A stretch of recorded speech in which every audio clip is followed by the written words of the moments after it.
పరిస్థితి ఉంటే ఎందుకు కేసులో ఇన్వాల్వ్ అవ్వాలి? ఒక్క రూపాయి ఒక ఆర్టిజన్ దగ్గర కలెక్ట్ చేయకుండా 3 లక్షల రూపాయలు పెట్టి ఇండస్ట్రియల్ ట్రిబ్యునల్ కేసు ఇస్తున్నాం. ఎందుకంటే చట్ట ప్రకారంగా గెలిచే సత్తా, గెలిచే హక్కు మనకు ఉంది కాబట్టి ఇస్తున్నాం. మిగతా సంఘాలకు ఆ విధమైనటువంటి ఆలోచన లేదు. ఆర్టిజన్ మీద కపట ప్రేమే తప్ప న్యాయమైన ప్రేమ లేదు కాబట్టి ఎవరేయలేదు. డెఫినెట్ ఒకే సంస్థలా ఒక స్టాట్యుటరీ రూల్ ఉన్నప్పుడు ఇంకొక రూల్ అమలు చేయొద్దని ఆ చట్టం స్టాండింగ్ ఆర్డర్ యాక్ట్నే ఉన్నది. కాకపోతే దురదృష్టం ఏంటంటే వీళ్ళు కౌంటర్ లేక, వీళ్ళు ఆర్గ్యుమెంట్ చేయక కేసు మూవ్ అవుతలేదు. ఎన్ని రోజులు అవుతుంది? ఏదో ఒక రోజు మూవ్ కాక తప్పదు. డెఫినెట్ మనం కూడా సీనియర్ అడ్వకేట్ ఎంగేజ్ చేసినాం. అక్కడ డెఫినెట్ న్యాయం తప్పకుండా గెలుస్తుంది. ప్రభుత్వం సహకరించకపోయినా, సంఘాలు సహకరించకపోయినా డెఫినెట్ అల్టిమేట్ గా మనకు న్యాయం గెలుస్తుంది. ఎందుకంటే న్యాయం మన పక్షాన్ని ఉంది కాబట్టి. సరే, అది కొంత లేట్ కావచ్చు. ముఖ్యంగా ఇప్పుడు మీరు అందరూ ఆలోచించాల్సింది ఏంటంటే, ఆర్టిజన్ క్లారిటీగా తెలుసుకోవాల్సింది ఏంటంటే, ఏకకాలంలో ఎవరు కూడా కన్వర్షన్ కాలేరు.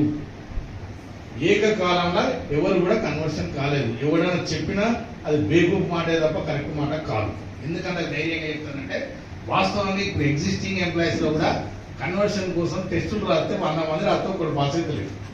ఒకవేళ పాస్ అయిన ఎంతవరకు ఇస్తారు? ఖాళీలు ఉన్నంత వరకే ఇస్తారు. ఇక్కడ మనకున్న ఖాళీలు ఏంటి? జూనియర్ అసిస్టెంట్లు, జూనియర్ లైన్మెన్లు తప్ప నీకు సబ్ ఇంజనీర్ వేకెన్సీస్ కూడా ఎక్కువ లేవు. ఎవరైతే junior assistant screening test pass అయితే ఖాళీలు ఉంటే గత వరకు అవుతారు. మరి 19,000 మందికి న్యాయం జరిగే డిమాండ్ అయినా ఇది. మీకు కావాల్సింది ఏంటి? ఏపీఐసీ రూల్స్ వస్తే కాలక్రమేణా అన్ని హక్కులు వస్తాయి. ఎట్లా వస్తాయి? కష్టపడి చదువుకున్న వాళ్ళు ఎవరైతే ఎప్పుడైతే ఉద్యమాలు చేసి చదువున వాళ్ళకి ఎన్నడూ రాదు. మీరు నిజంగా కష్టపడితే మీరు అందరూ చేయలేములే అవకాశం కల్పించింది యూనియన్. ఎవరైతే క్వాలిఫై అయితే ప్రతి ఒక్కరికి ఉద్యోగం వచ్చి చేయలేము ఉద్యోగం. ఇప్పుడు కాదు, 2 సార్లు నోటిఫికేషన్ పడ్డది. మనకు పడ్డదా? పడలేదు. వెయిటేజ్ అంత గొప్ప వెయిటేజీ ఏ సెక్టర్లు ఇప్పేయాలి? ఎలక్ట్రిసిటీ సెక్టర్లో మాత్రం 45 నుంచి లాస్ట్కు ఫైనల్ 20 మార్కులకు మనకు వచ్చింది. క్వాలిఫై అయితే నవ్వుకొని వచ్చే పరిస్థితి. అసలు ఎంతమంది రాలే? ఇప్పుడు భూపాల్ రెడ్డి గారు చెప్పారు 23,000 మందిలో ఆల్మోస్ట్ 2,000 మంది జూనియర్ లైన్మెన్ లైన్లు 2 కంపెనీలలో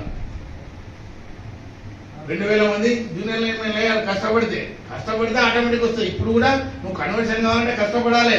కష్టం లేకుండా హాయిగా వస్తుందని చెప్తే పిచ్చి వేయాలి.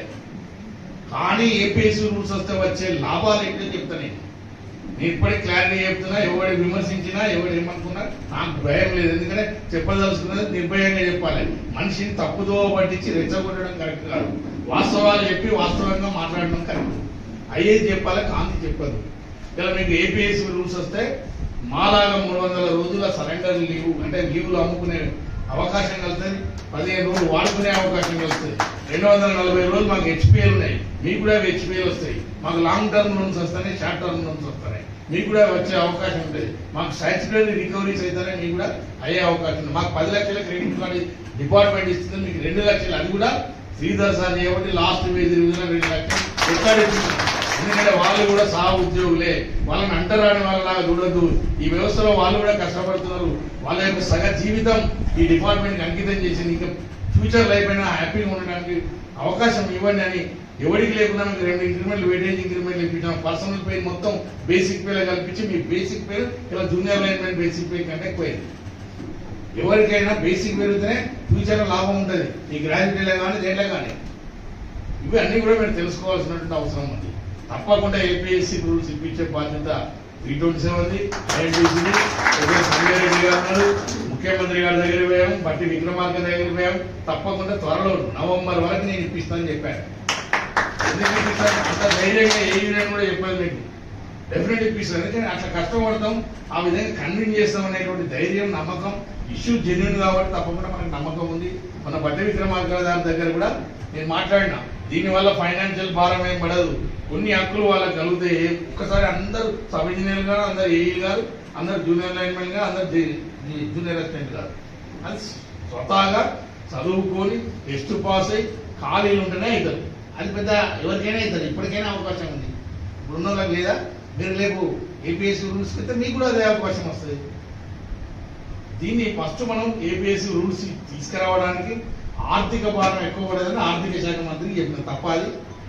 ఒకడు రాత్రడల్లా ఈ శ్రీధర్ సార్కు నాయకత్వ లక్షణాలే లేవు, అసలు ఏం మాట్లాడాలో తెలియదు, తెలిసే ఉన్న వ్యక్తిని పంపితే బాగుండేది ఉండే అని రాత్రాడు.